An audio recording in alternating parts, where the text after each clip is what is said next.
durala aluliane ma se kalungai lo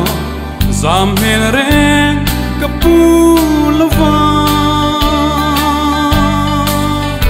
in suai tulal ima nu e laming in kan he ang lo mini sayang lim mini ava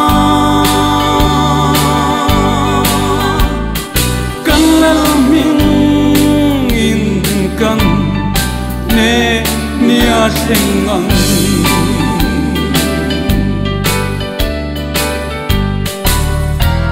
se omma se huna rei long lalma akan dingang he khovel swal thim zinga atan do tu te hi zai o khopui kan then hun chuan lal pang min lo lo mang lo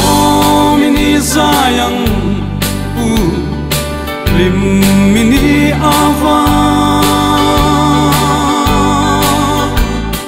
kan lal ming in kan ne nia sengang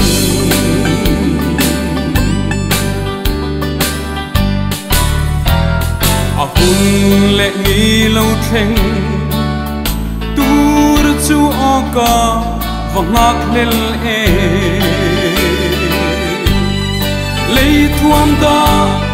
avan thuama ka in thuam hun tur chu kata joy moi na ni ro pui lan lu khum khum na chu lo mini sayang lim mini ava kan lal ming in kan ne nia sengang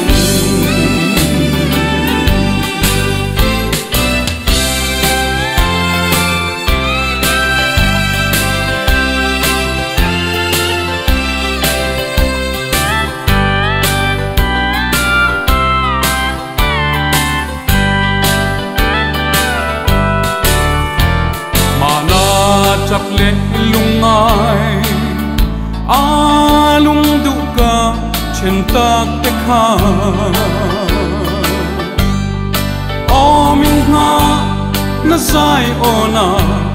kala hang hu anga suta kan lom na a imang kan in chento lavang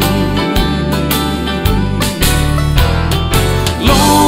mini sayang lim mini ava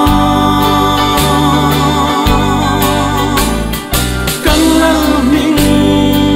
in kan ne nia sengang